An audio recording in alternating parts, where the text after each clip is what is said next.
இன்னைக்கு ஸ்பெஷல். நாம இன்னைக்கு பார்க்க போற சமையல் ராக்கி அடை.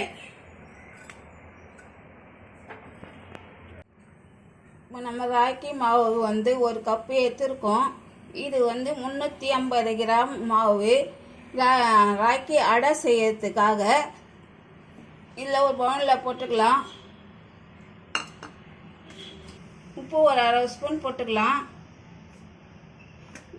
கீரை நம்ம வந்து முருங்கைக்கீரை வந்து நம்ம க்ளீன் பண்ணி அழைச்சி வச்சுருக்கேன். இதுவும் இது போட்டுக்கலாம்.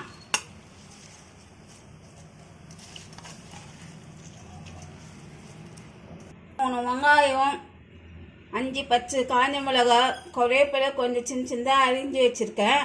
இதுவாக நம்ம போட்டுப்போம்.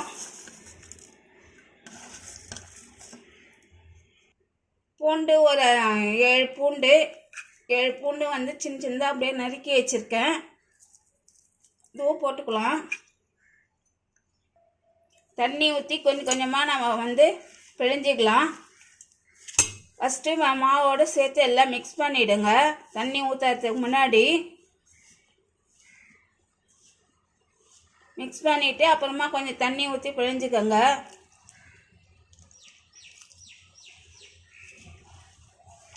சீரகம் ஒரு அரை ஸ்பூன் போட்டுக்கலாம். எல்லாத்தையும் சேர்த்து மிக்ஸ் பண்ணிக்கலாம்.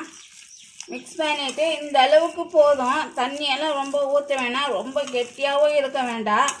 இந்த அளவுக்கு இதை பாருங்கள், உருண்டை பண்ணாக்கா இந்த அளவுக்கு வரும். தவா காஞ்சிருச்சு. இந்த டைமில் நம்ம வந்து எந்த அளவுக்கு வேணுமோ அந்த அளவுக்கு நம்ம எடுத்து செய்துக்கலாம். தவா எந்த அளவுக்கு இருக்குதோ அந்த அளவுக்கு தண்ணி தொட்டுக்கிட்டு இப்படி நம்ம இது பண்ணுவோம். தவாலியே தட்டிக்குவோம். கொஞ்சம் மெலிசாக தட்டினாலே போதும்.